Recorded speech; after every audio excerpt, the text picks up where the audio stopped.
ये हमारी हो गई HDFC बैंक। ठीक है।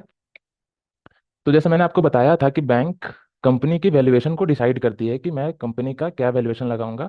और वो किस बेसिस पे होती है कि कंपनी का किस तरह का काम करती है कंपनी, सारा उसका एनालिसिस किया जाता है बैंक के अकॉर्डिंग। क्या कैपिटल स्ट्रक्चर है, मतलब कितना फंड उस कंपनी में लगा हुआ है, कितना फंड उस कंपनी के पास है, कितना लोन्स है, कितना डेप्थ है, मतलब कितना कर्ज है उस कंपनी पे, उस कंपनी का कितना एसेट है, फ्यूचर बिजनेस प्लान क्या है, रिस्क क्या है, अपॉर्चुनिटीज़ क्या है। तो वो सारा चीज़ देखने के बाद HDFC बैंक, बजाज जो भी बैंक है, उसका वैल्यूएशन लगाएगी। तो हमने कल एक वैल्यूएशन लगाया था 1000 करोड़ का, है ना। वैल्यूएशन था 1000 CR का। अब ये वैल्यूएशन के बाद कंपनी जो है वो बैंक को बताएगी कि मेरे को कितने रुपीस का ज़रूरत है, कितना रुपया का मेरे ज़रूरत है। जैसे मैंने बोला था कि उस कंपनी को चाहिए था कि 200 करोड़ का उनका खर्चा है, सारा लोन्स क्लियर करने में, नया फैक्ट्री सेटअप करने में, अपने बिजनेस को एक्सपैंड करने में, और जो भी एंजल इन्वेस्टर्स हैं उनको एग्जिट देने में। तो वो बैंक क्या बोलेगी कि ठीक है, मैं आपको IPO इशू कर रहा हूँ, ठीक है, 200 करोड़ का। तो ये जो 200 करोड़ हो गया ना, ये हो गया इशू प्राइस हमारा, 200 CR। फिर उसके बाद हमारा आता है, मैंने आपको बताया था ना कि जो कंपनी है, बैंक है, वो एक प्राइस सेट करती है ना। पहले तो एक कंपनी होगी, पहले वो क्या करेगी कि एक बोलेगी कि मेरे को 200 करोड़ का इशू प्राइस चाहिए, IPO चाहिए, और मैं 1 करोड़ शेयर मार्केट में उतारना चाहता हूँ, और वो भी 180 से 200 रुपया के प्राइस बैंड पे। ये आप जब भी IPO के लिए बिड करने जाओगे ना, तो आपको दिखेगा मैक्सिमम, जब भी आप बिड करने के लिए जाओगे तो वहाँ पे रुपीस दिखेगा, कभी दिखेगा आपको 200, 220, 90, 80, 100, 120, इस तरह का प्राइस दिखता है। ठीक है। तो ये प्राइस बैंड कहलाता है। कंपनी का जो वैल्यूएशन लगा है वो 1000 करोड़, कहीं ये गलत ना हो, ठीक है, बाकी इन्वेस्टर्स के अकॉर्डिंग या फिर बाकी रिटेलर्स के अकॉर्डिंग। इस वजह से कंपनी क्या करती है ना, एक कम अमाउंट और एक ज्यादा अमाउंट दोनों मार्केट में उतारती है। जिस अमाउंट पे सबसे ज्यादा बिड लगता है, जैसे मान लीजिए मैंने आपको कल बताया था कि अगर बिड 190 रुपया पे सबसे ज्यादा लगता है, ठीक है, बिड इन द सेंस कि आप IPO अप्लाई कर रहे हो, आप क्या लिख रहे हो कि मेरे को 190 रुपया पे ये IPO चाहिए। अगर आपके जैसा बहुत अगर आपके जैसा बहुत सारे स्टूडेंट इन्वेस्टर्स ने 190 रुपया के ही प्राइस पे बिडिंग डाली है IPO की, तो 190 रुपया पे ही ये लिस्ट होगी आने वाले टाइम पे। जब ये IPO आएगा ना मार्केट में, जब लिस्ट हो जाएगा तो वो 190 रुपया पे लिस्ट होगी, और 190 रुपया के अकॉर्डिंग ही उस कंपनी की वैल्यूएशन लगेगी। ठीक है। यहाँ तक हमने कल समझा था। तो एक हो गया इशू साइज, दूसरा हो गया प्राइस बैंड, ठीक है, और नंबर ऑफ शेयर मेरे को आपको लिख दिया है 1 करोड़ शेयर। ठीक है। अब जैसे मान लो ना कि आप लोग बोलोगे कि कुछ लोग होंगे जो बोलेंगे कि ठीक है, एक शेयर का प्राइस मेरे को 180 से 200 रुपया पड़ेगा, मान लो मैक्सिमम 200 रुपया पड़ रहा है, तो मैं इसमें 2000 रुपये इन्वेस्ट करके छोड़ देना चाहता हूँ। तो नहीं, आप सिर्फ 2000 रुपये इसमें इन्वेस्ट नहीं कर सकते हो। ये 10 शेयर ले लिया और उसको कर दिया। तो इस चीज़ को अवॉइड करने के लिए कंपनी क्या करती है ना, लॉट साइज लेकर के आती है। लॉट साइज आपने बैंक निफ्टी या किसी भी इंडेक्स में ट्रेड किया होगा, या फिर आप स्टॉक्स भी देखे होंगे, तो उसमें एक लॉट साइज होता है। तो ये लॉट साइज भी ना बैंक डिसाइड करती है कंपनी के साथ मिलके।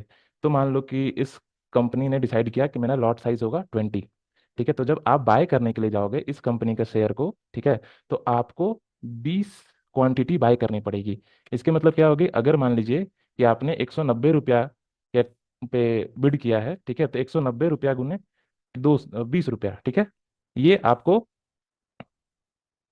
3800 रुपया के आसपास, ठीक है, 3800 रुपया आपको देना पड़ेगा, कम से कम 3800 इन्वेस्ट करना पड़ेगा। ठीक है। तो ये हो जाता है लॉट साइज, कंपनी भी बैंक के अकॉर्डिंग डिसाइड करके लेकर के आती है। तो ये जो एक 80 मैंने लिखा ना, 180 रुपया, ठीक है, ये हो जाता है, इसको हम लोग IPO के टर्म में कहते हैं फ्लोर प्राइस। और जो 200 रुपीज हुई, इसे हम कहते हैं कैप प्राइस। मैं आपको आगे भी इसके बारे में बताऊंगा, फ्लोर प्राइस या कैप प्राइस जब बिडिंग कैसे करनी है, तब इसके बारे में कि इसका इंपॉर्टेंस क्या होता है। ठीक है। अब हम लोग ना चलते हैं थोड़ी सी नेक्स्ट टॉपिक पे आगे, ठीक है, कि कंपनी इशू को, IPO जो इशू करती है उसको बांटती किस तरीके से है और किन लोगों में बांटती है। ठीक है। तो नेक्स्ट टॉपिक हम लोग का हो जाएगा डिस्ट्रीब्यूशन। तो देखिए हमारे पास ना 3 से 4 तरह के इन्वेस्टर्स होते हैं मार्केट में, ठीक है। आप लोगों ने, कुछ लोगों ने इनका नाम पहले भी सुना होगा। एक होते हैं हमारे पास QIB, ठीक है, जिनका फुल फॉर्म होता है क्वालिफाइड इंस्टीट्यूशनल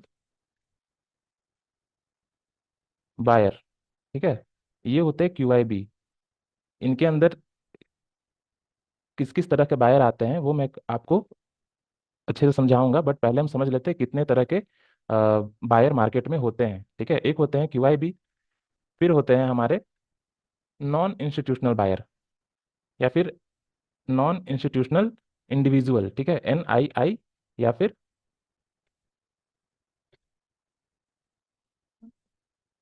NIB, ठीक है। तो इसका फुल फॉर्म होता है, आप लोग फुल फॉर्म लिख लीजिएगा जब नोट्स बनाने लगिएगा, तो नॉन इंस्टीट्यूशनल बायर। और एक तीसरा होते हैं जो हम लोग होते हैं रिटेल इन्वेस्टर्स, ठीक है। ये 3 तरह के तो आपको हर जगह दिखेंगे बायर, ठीक है। इसके अलावा कंपनी अपने एम्प्लॉयज के लिए ना, जो उनके कंपनी में काम करे, जैसे बजाज की कंपनी का IPO आने वाला है, जैसे अभी कुछ दिन पहले बजाज हाउसिंग का आया था। तो बजाज देखिए, बजाज ऑटो भी है, ठीक है, स्टॉक है। बजाज फाइनेंस भी स्टॉक है, बजाज फिनसर्व भी स्टॉक है। तो जो एम्प्लॉय उस कंपनी में ऑलरेडी काम कर रहे होंगे ना, उनके लिए ना एक कोटा पहले से रिजर्व कर दिया जाता है एम्प्लॉयज का, ठीक है। तो ये भी इसमें एम्प्लॉयज का, और ये इसमें इन्वेस्ट कर सकते हैं, ठीक है। तो ये हो गया चौथा सेक्टर, जिसमें ये जो इस IPO आएगी ये चारों लोग में बटेगी, ठीक है। अब देखिए, जो मैंने आपको बताया कि QIBs जो होते हैं, ठीक है, इनके अंदर कौन कौन से इंस्टीट्यूशन आते हैं, ठीक है। तो QIB के अंदर आपके जितने बैंक्स हो गए, बड़े बड़े बैंक्स, वो आते हैं QIBs के अंदर। दूसरे आपने सुना होगा FIIs का नाम, ठीक है, फॉरेन इंस्टीट्यूशनल इन्वेस्टर्स, वो भी QIBs के अंदर आते हैं, ठीक है। तीसरे हो गए जो जैसे LIC हो गई, इंश्योरेंस जो करवाते हैं आप बड़े बड़े कंपनीज से, ठीक है, वो हो गई, ठीक है। चौथी हो गई जो प्रोविडेंट फंड आपसे लेती हैं कंपनीज, या जो पेंशन फंड लेकर के आती हैं, वो भी QIBs के अंदर आती है। और भी बहुत सारे इंस्टीट्यूशनल हैं, बट मेनली ये सब होते हैं, बैंक्स हो गए, FIs हो गए, इंश्योरेंस फंड्स हो गए, पेंशन फंड हो गए, प्रोविजनल फंड हो गए, प्रोविडेंट फंड हो गए, ये सब। NIBs में कौन लोग आते हैं? NIBs में वो लोग आते हैं ना जिनके पास ना काफी ज्यादा पैसा होता है, ठीक है। मतलब रिटेल समझ लीजिए आप, NII समझ लीजिए खुद से। रिटेल जैसे हम लोग हो गए, ठीक है, हम लोग किसी IPO में ना 2 लाख रुपया से कम ही इन्वेस्ट कर सकते हैं।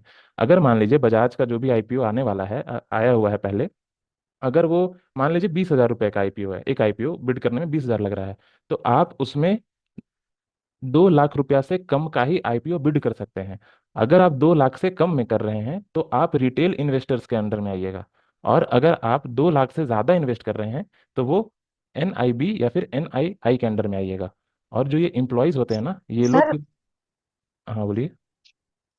इसीलिए रिटेल इन्वेस्टर को 1 लॉट अलाउ होता है सिर्फ अप्लाई करने के लिए। एंड हाँ NIB के अगर इंस्टीट्यूशनल अगर होते हैं तो उसमें n number of lots apply कर सकते हैं। हाँ, अप्लाई कर सकते हैं। तो जैसे अगर मान लीजिए IPO जो भी है उसका साइज 20,000 रुपया का है, तब तो आप उसमें 10 लॉट तक शेयर कर सकते हैं। अगर मान लीजिए IPO 1 लाख सवा लाख का है, तो आप एक लॉट से ज़्यादा उसमें बिड नहीं कर सकते हैं। आपको उसको बिड करने के लिए NII के कैटेगरी में या फिर NIB के कैटेगरी में आना पड़ेगा। जैसे वो आपने बोला ना अभी 2 लाख से 2 लाख के अंदर ही होना चाहिए। हाँ तो जो छोटा साइज का IPO होता है उसमें 10 लॉट 12 लॉट अलाउ कर देते हैं। हाँ, वही वो टू दो, लैक्स के अंदर ही हाँ, होना 2 लाख चाहिए। का लिमिट है। 2 लाख के अंदर ही आप बिड कर सकते हैं रिटेल इन्वेस्टर्स के अकॉर्डिंग। ये विंडो से कैपिंग है 2 लैक्स की, उसके अंदर ही सारा रहेगा जो भी है, हाँ हाँ 1 लॉट है या 10 लॉट्स। हाँ, वो 2 लाख के ओके, अंदर ही आप थैंक यू। इन्वेस्ट कर सकते हैं। जी। तो आपने ही समझ लिया कि डिस्ट्रीब्यूट कहाँ कहाँ पे होती है, ठीक है।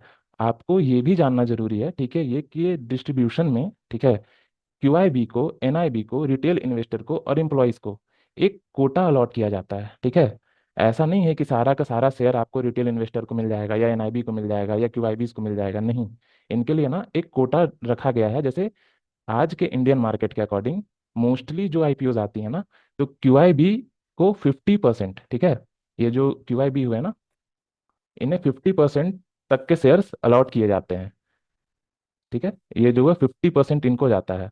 और जो NIB हुए, ठीक है, इनको 15% तक का, ठीक है, 15% का, और QIBs को 50% का। और जो रिटेल इन्वेस्टर्स होते हैं उनको 35% का कोटा अलॉट किया जाता है। ठीक है, तो ये तीन अलॉटमेंट कोटा है जो कि एनआईबीज को, रिटेल इन्वेस्टर को और इंस्टीट्यूशनल बायर्स को अलॉट किया जाता है। एम्प्लॉयज़ के लिए अलग से कोटा कंपनीज रखती है, ठीक है, जो कि कैपिटल के हिसाब से होता है 5 लाख रुपए। ठीक है, तो ये डिस्ट्रीब्यूशन हो गया कहाँ कहाँ आईपीओ आप क्वालिफाई, अगर क्यूआईबीज में आते हैं, एनआईबीज में आते हैं, रिटेल इन्वेस्टर्स में आते हैं, तो कितने पैसे आप इसमें अलॉट करवा सकते हैं। ठीक है, तो ये क्लास ना, आईपीओ का जो नॉलेज होता है कि हाँ आईपीओ में क्या क्या चीज़ होती है, वो ये यहाँ पे ख़त्म होती है। ठीक है, बट अब आईपीओ में बिड कैसे करना है, किस आईपीओ में मुझे पैसा लगाना है, किस आईपीओ में पैसा नहीं लगाना है, और क्या क्या चीज़ें हमें देखनी है इसमें आईपीओ को लेने से पहले। ठीक है, तो वो सब चीज़ मैं अभी आपको बतलाऊंगा। अगर आपको यहाँ तक कोई डाउट है तो आप माइक अनम्यूट करके पूछ सकते हैं,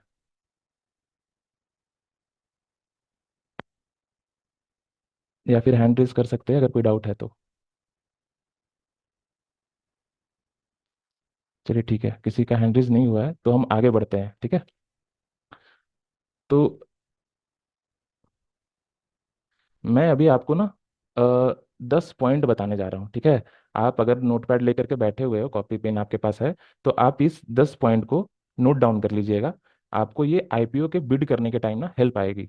ठीक है, तो सबसे पहला पॉइंट कि जो भी कंपनी आ रही है, ठीक, जो कंपनी आ रही है वो कंपनी के ऊपर ज़्यादा लोन या डेप्थ ना हो। ठीक है, अगर ज़्यादा लोन और ज़्यादा डेप्थ रहती है तो आपको उस आईपीओ को बिड करने से थोड़ा अवॉइड करना है, मतलब आप बहुत इंटरेस्टेड मत रहिएगा उसमें बिड करने के लिए। सेकंड पॉइंट आती है, कंपनी का 3 साल का प्रॉफिट आपको चेक करना है। ठीक है, वो कैसे चेक करना है वो हम अभी आपको बतलाएंगे, बट आप ये पॉइंट सारा नोट डाउन करते जाइए। थर्ड पॉइंट हो गया कि जो भी कंपनी से रिलेटेड आईपीओ आ रही है, आपको ये चीज़ देखना है ना कि हमारा जो गवर्नमेंट है आज के डेट में, जैसे बीजेपी का गवर्नमेंट है, क्या जो कंपनी आ रही है उसका जो ऑब्जेक्टिव है काम करने का, जिस तरह का कंपनी काम करना चाहती है, क्या वो गवर्नमेंट का जो गोल है उससे मैच करता है। गवर्नमेंट अगर मान लीजिए रेलवे सेक्टर को बूस्ट करना चाहती है, रेलवे सेक्टर पे बहुत ध्यान दे रही है, तो अगर कोई कंपनी रेलवे से रिलेटेड आएगी ना, तो उसका परफॉर्मेंस ज़्यादा बेटर होगा मार्केट में। जैसे अभी कुछ दिन में ना एनटीपीसी ग्रीन एक आईपीओ आने वाला है। तो आप भी जानते हैं, हम भी जानते हैं कि हम लोग का जो देश है वो कहीं ना कहीं इलेक्ट्रॉनिक व्हीकल पे बहुत ज़्यादा ध्यान देने वाला है, ग्रीन एनर्जी पे बहुत ज़्यादा ध्यान देने वाला है। तो वैसा स्टॉक जिसका गवर्नमेंट के साथ गोल्स मैच करता हो, वो आप बिड करने के लिए ज़्यादा प्रेफरेंस दीजिएगा उस पर। फोर्थ होता है, मैंने आपको कल क्लास में बताया था, रेड हायरिंग प्रोस्पेक्टस। ठीक है, वो कहाँ से देखना है वो मैं आपको बताऊंगा, बट ये फोर्थ पॉइंट है, आपको रेड हायरिंग प्रोस्पेक्टस देखना है। ठीक है, और आपको एक फंडामेंटल चीज होता है पीई रेशियो। ठीक है, मैं पीई रेशियो आपको बता रहा हूँ होता क्या है, पहले आप ये चीज समझ लीजिएगा। आप लोगों से कुछ लोगों को पता भी होगा, बट फिर भी मैं आपको बस एक शॉर्ट में बता दे रहा हूँ। एक सेकेंड।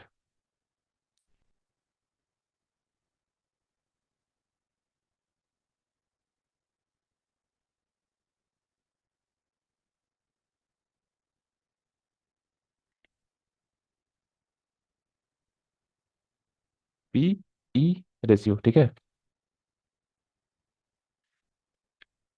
ये एक हर कंपनी का ना रेशियो होता है।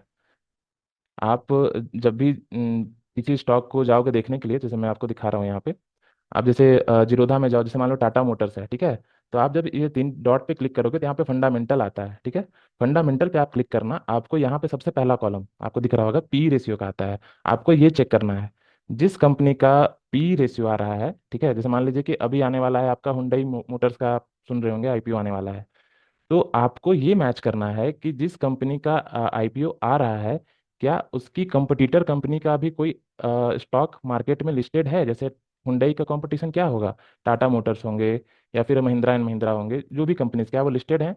तो हाँ लिस्टेड है, टाटा मोटर्स लिस्टेड है। अब मान लीजिए ना कि आपका हुंडई मोटर्स का, जहाँ तक अभी पता चला है, 26 का पीई है। ठीक है, इसका पीई 10 का है। अब पी होता क्या है, पहले आप ये समझ लो। ठीक है, पी होता है प्रॉफिट टू अर्न रेशियो। इसका मतलब हो गया कि मान लीजिए कंपनी ना टाटा मोटर्स की 10 का पीई दिखा रही है, इसका मतलब हो गया ना, कंपनी आपसे 10 रुपया ले रही है और कंपनी प्रोड्यूस कितना कर रही है, 1 रुपया कर रही है, मतलब आपका 10 रुपया कंपनी का 1 रुपया के बराबर हो गया। ठीक है, आप कंपनी को 1 रुपया का काम करने के लिए 10 रुपया दे रहे हैं। आप बोलिएगा कि क्यों 10 रुपया देंगे हम। आप इसलिए 10 रुपया दीजिएगा क्योंकि आपको ये लगता है कि जो सामने वाली कंपनी है ये इन फ्यूचर बहुत अच्छा रिस्पॉन्स करेगी। कल का गए अगर इसका पी रेशियो 20 का हो जाता है तो आपका 10 रुपया भी 20 रुपया का हो जाएगा। ठीक है। तो ये होता है पीई रेशियो। आपका 1 रुपया के बदले जो कंपनी है वो कितना रुपया आपसे चार्ज कर रही है 1 रुपए के बदले। तो अगर मान लीजिए हुंडई मोटर्स का, ठीक है, पी रेशियो कुछ 30 के अराउंड आता है या फिर 26 के अराउंड आता है, ठीक है, और हमारा टाटा मोटर्स का 10 का पी है, तो क्या इसका मतलब हो गया कि टाटा मोटर्स हमसे 10 रुपया ले रही है 1 रुपए के अकॉर्ड, अपना 1 रुपया बनाने के लिए। और हुंडई के कितना ले रही है हमसे, 30 रुपया ले रही है कंपनी में 1 रुपया बनाने के लिए। तो एक ये चीज आपको कंपेयर करना है कि क्या मार्केट में ज्यादा पी पे वो आ रहा है या फिर कम पे आ रहा है। अगर आसपास में है तब वो ज्यादा अच्छा परफॉर्म करेगी। ठीक है, बट पी का और भी फैक्टर होता है, वो हम आपको आगे समझाएंगे एक बार। आपको एक चीज और देखना है, फिफ्थ पॉइंट, कि जिस कंपनी का आईपीओ आ रहा है उस पे सब्सक्रिप्शन कितना जा रहा है, मतलब कितना लोग इंटरेस्टेड हैं उसको बाय करने के लिए, या फिर कितने लोग उस आईपीओ को खरीदने के लिए एप्लीकेशन डाल रहे हैं। जैसे मान लीजिए ये बजाज हाउसिंग का आईपीओ आने वाला था, तो हो सकता है कि इसका 1 करोड़ शेयर है, मार्केट में उतारना चाहते हैं, बट 2 करोड़ आदमी इसमें शेयर को खरीदना चाहते हैं, तो क्या हो गया, सब्सक्रिप्शन 2 टाइम बढ़ गया उस कंपनी का। अगर 5 करोड़ पब्लिक आ जाएगी खरीदने के लिए शेयर, तो सब्सक्रिप्शन क्या हो जाएगा, 5 टाइम्स बढ़ जाएगा। तो जिस कंपनी का सब्सक्रिप्शन बहुत ज्यादा टाइम्स बढ़ जाता है, 2 गुना 3 गुना 4 गुना बढ़ जाता है, तो इसका मतलब जनरली ऐसा कहा जाता है कि वो आईपीओ अच्छा है। ठीक है। इसका डिमेरिट ये है कि जितना ज्यादा सब्सक्रिप्शन होगा आपका उतना कम चांसेस है अलॉटमेंट होने का। ठीक है। ये पांचवा पॉइंट पॉइंट हो गया कि आपको सब्सक्रिप्शन देखना है कि उस कंपनी का सब्सक्रिप्शन कितना गया है, कहाँ से देखना है वो मैं आपको बतलाता हूँ। ठीक है। एक वेबसाइट है जो आप लोग नोट कर लीजिएगा। ठीक है।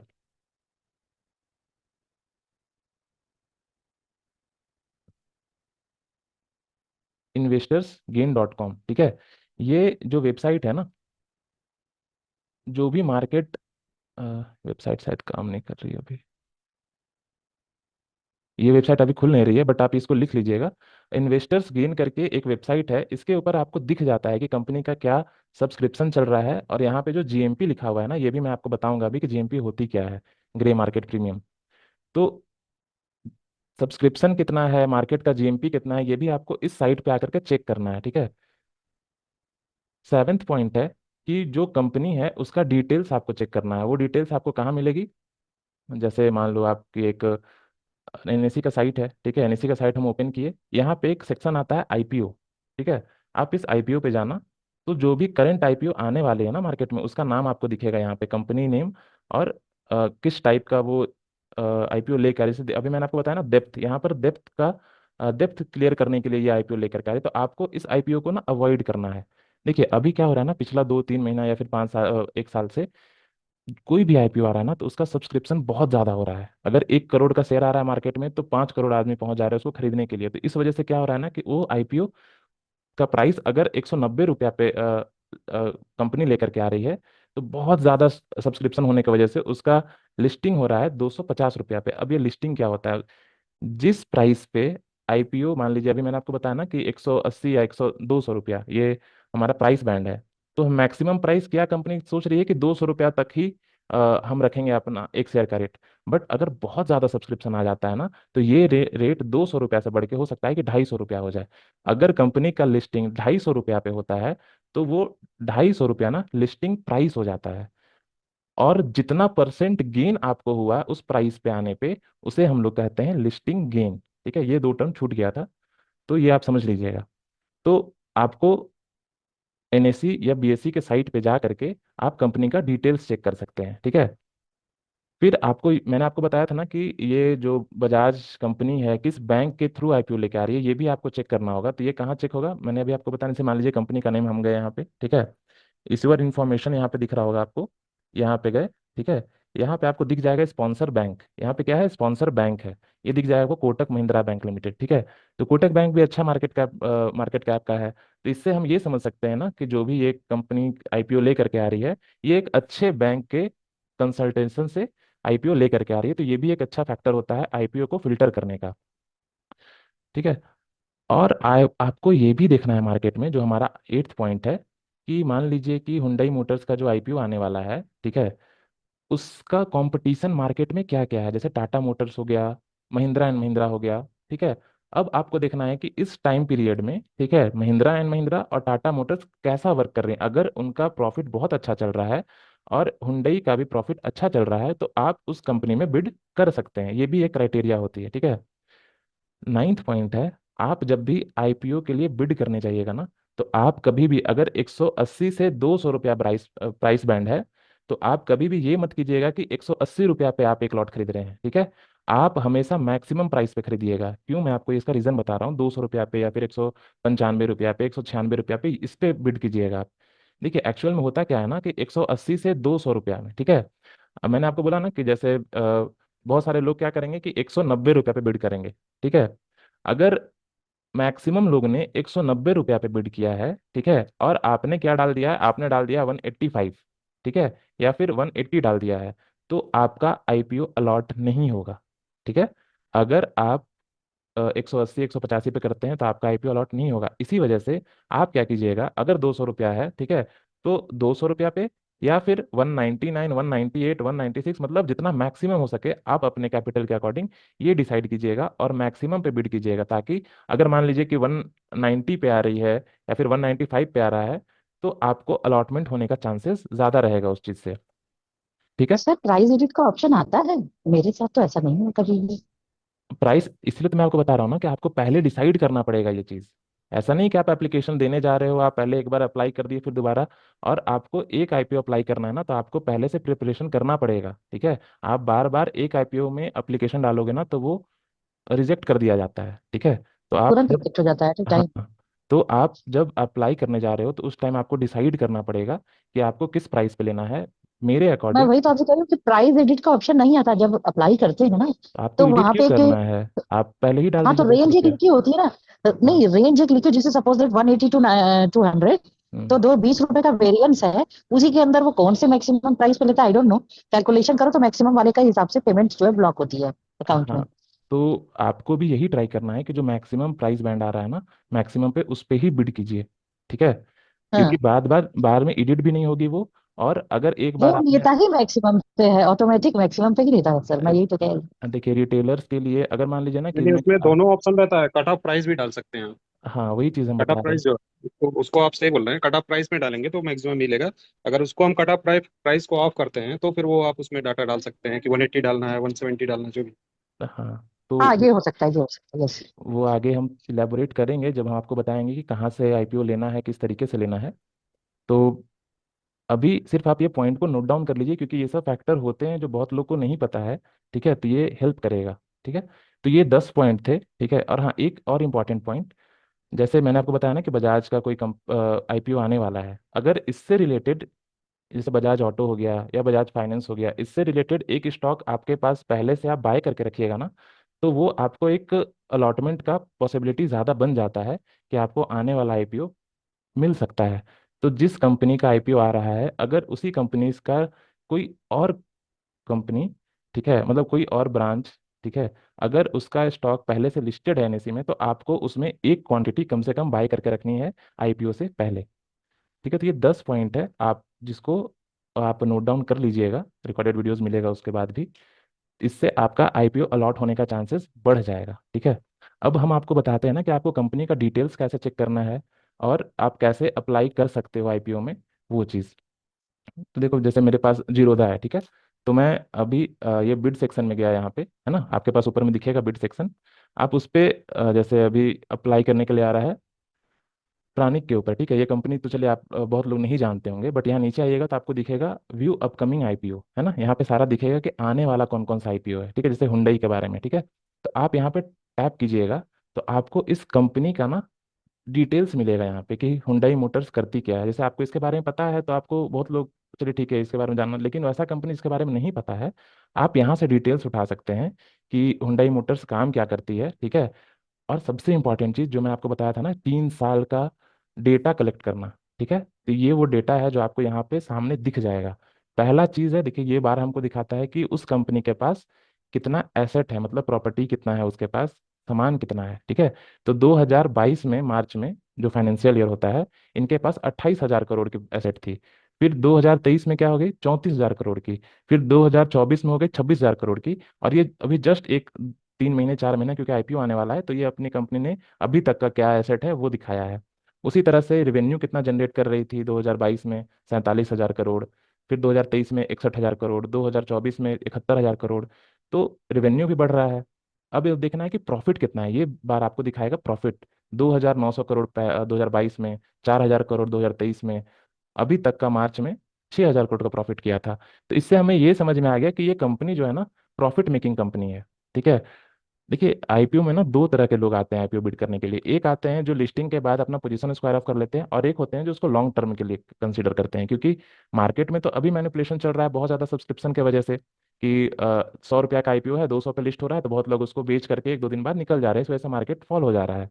बट एक टाइम पीरियड था जब आईपीओ अपने प्राइस से हार्डली 20% या 25% ऊपर आता था, लिस्ट होता था, और फिर वो वहां से धीरे धीरे धीरे धीरे करके ग्रो करना शुरू करता था, तो वो लॉन्ग पीरियड के लिए वो अच्छा होता था। तो यहाँ पर आप वैसा कंपनी जो प्रॉफिट मेकिंग है ना, उसको देख सकते हैं। जो कंपनी प्रॉफिट मेकिंग है उसमें इन्वेस्ट कीजिएगा। यहाँ पे आपको बहुत सारा टाइप दिख जाएगा कि क्या है, इशू साइज है नहीं है। फिर यहाँ पे उस कंपनी का स्ट्रेंथ, ठीक है, कि हाँ कंपनी का क्या क्या पॉजिटिव साइड है। जैसे वर्ल्ड का third largest auto original equipment manufacturer है, सारा चीज़ दिया रहेगा, रिस्क दिया रहेगा कि इस कंपनी में इन्वेस्ट करने से क्या रिस्क है आपको।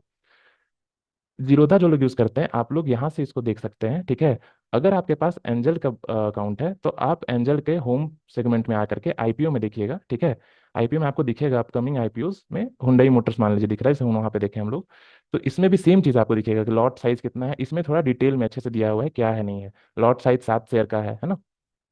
आपका इशू साइज है 27,000 करोड़ का। ऑफर टाइप है मेन बोर्ड। ये जो मेन बोर्ड होता है ना, जो कंपनी लार्ज कैप होती है ना, आप जानते होंगे middle cap, small cap, mid cap, large cap होती है ना, उनको मेन बोर्ड कहा जाता है। और जो आईपीओ टाइप लिखा हुआ है, बुकिंग बिल्डिंग, बुक बिल्डिंग, ये जो मैंने आपको प्राइस बैंड बताया ना, जैसे 1865 से 1960, अगर इस तरह का बिड प्राइस लिखा हुआ है ना किसी भी स्टॉक में, तो वो बुक बिल्डिंग कहलाता है। इंडिया में मोस्टली बुक बिल्डिंग ही हम लोग लेकर के आते हैं। ठीक है। अब यहाँ कंपनी का डिटेल्स यहाँ भी दिया हुआ है। प्रोमोटर्स का देखिए 100% स्टेक में से कितना बच रहा है, 82% बच रहा है अभी, है ना। पब्लिक को ये 17% देना चाहते हैं अभी। अब देखिए जब इसके बारे में और आइएगा ना यहाँ पढ़ने के लिए, more about in Hyundai Motors India limited, तो यहाँ पे आपको वो प्रोस्पेक्टस दिखेगा जिसके बारे में मैंने आपको बताया था कि ये पॉइंट आप नोट डाउन रखिएगा। आरएचपी, ठीक है, आप इसको यहाँ डाउनलोड कीजिएगा। ठीक है। और थोड़ा सा आपको इस पे पढ़ना पड़ेगा, ठीक है, कि कंपनी का डिटेल्स, ठीक है, कि क्या क्या कंपनी अभी आगे करना चाह रही है, पैसा क्यों उठा रही है, उसका ऑब्जेक्टिव क्या है, ये सारा चीज इसमें दिया हुआ रहता है। ठीक है। बट बहुत ज़्यादा डिटेल में जाने का जरूरत नहीं है ये सब चीज़ में आपको। ये सब चीज़ ना आप नॉर्मल जीरोधा के ऊपर भी या फिर एंजल के ऊपर ऊपर ये सब देख के ही डिसाइड कर सकते हैं कि हाँ ये कंपनी का कैसा परफॉर्मेंस रहेगा। तो ये तो हो गया कि आप कहाँ से देखिएगा कि हाँ आईपीओ जो आ रहा है उस कंपनी का डिटेल्स क्या है, आरएचपी कहाँ से करना है। अब आता है ना कि अप्लाई कैसे करना है। अभी तो एक ही दिख रहा है, लाइव है। ठीक है। तो आपको इस अप्लाई सेक्शन में जाना है। ठीक है। अब यहाँ पे ना आपको यहाँ दिख रहा होगा इंडिविजुअल इन्वेस्टर। ठीक है। तो आप एज ए इंडिविजुअल कर रहे हैं तो यहाँ पे आपको प्राइस बैंड 73 से 77 दिख रहा है। अब एक चीज़ और यहाँ पे आता है हमारा, ठीक है, जो भी कंपनी है, जब मैं आपको बताया ना कि हाँ डिटेल्स कहाँ से देखेंगे, कितना सब्सक्राइब हुआ है, देखिए यहाँ सब्सक्रिप्शन डाटा दिया हुआ है। आप यहाँ भी टाइप करके देख सकते हैं। ठीक है। इस पे तो चलिए नहीं दिखा रहा, बट एक आईपीओ सेक्टर से मैंने आपको यहाँ बताया, इस एनएससी के साइट पे आकर के, ठीक है, आप ये प्लानिक लॉन्गिस्टिक को टैप कीजिएगा। इसमें बिड का डिटेल्स आएगा। ठीक है। जैसे मैंने आपको बताया ना क्यूआईबीज के बारे में, अभी देखिए यहाँ क्यूआईबीज, फॉरेन एफआईज, डीआईज हो गए, म्यूचुअल फंड कितना पैसा लगा रहे हैं, एनआईज कितना पैसा लगा रहे हैं इसमें। ठीक है। कितना एप्लीकेशन आया है अभी तक, 180 एप्लीकेशन आया है एनआईज की तरफ से। कितना बिड के लिए इन्होंने किया है, तो 7,48,000 शेयर के लिए इन्होंने बिड किया है। ये सारा डिटेल्स यहाँ पे आपको मिल जाएगा। अभी तो वो साइट नहीं खुल रहा है, बट नहीं तो हमें वो इजी पड़ जाता अगर इन्वेस्टर्स गेन वाला साइट खुलता। तो वहाँ पे आपको ना सारा चीज़ एक ही वेबसाइट पे मिल जाता है। ये साइट अभी अनअवेलेबल है, बट इस पे आपको मार्केट का कितना सब्सक्रिप्शन हुआ है वो दिख जाएगा। हाँ एक टर्म रह गया आपका जीएमपी, वो हम आपको बस एक शॉर्ट में समझा देते हैं जीएमपी होता क्या है। ठीक है। जीएमपी, ठीक है, इसको थोड़ा ध्यान से सुनिएगा आप लोग। एक होता है ना वाइट मार्केट, जो हम लोग स्टॉक मार्केट लिस्टेड कंपनीज में अगर हम लोग ट्रेड कर रहे हैं तो इसको हम लोग वाइट मार्केट कहते हैं, ठीक है। एक होता है ब्लैक मार्केट, आप लोग जानते हैं, जहाँ इलीगल काम चलते हैं, ठीक है। बिटकॉइन हो गया, क्रिप्टो करेंसी हो गया, वो सब रेगुलेट नहीं किया जाता है, तो वो होता है ब्लैक मार्केट ट्रेडिंग।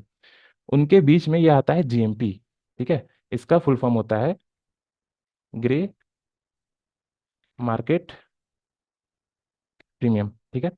ये ग्रे मार्केट प्रीमियम क्या दर्शाता है ना, जैसे मैंने आपको ये बताया ना कि जो बजाज का कंपनी आने वाला है उसका प्राइस मैक्सिमम कितना है, 200 है, ठीक है। तो ये जीएमपी क्या आपको उस वेबसाइट पे जाकर देखना है ना, कि अगर मान लीजिए जीएमपी 50 रुपीज दिखा रहा है आपको, ठीक है, तो इसका मतलब क्या है ना कि जो कंपनी का लिस्टिंग होगा वो अप्रोक्स 250 के आसपास होगा। जितना जीएमपी दिखा रहा है आपको उतना प्राइस बैंड से एक्स्ट्रा जोड़ करके आपको। और ये भी आप ध्यान में रखिएगा ना कि जो इन्वेस्टर्स गेन जो वेबसाइट है वो बस एक एज अ इंडिकेटर यूज कीजिएगा, वो कोई रेगुलेटरी बॉडी नहीं है, उसका कोई रूल्स नहीं है, वो एक इलीगल वेबसाइट है एक तरीके से आप बोल सकते हैं।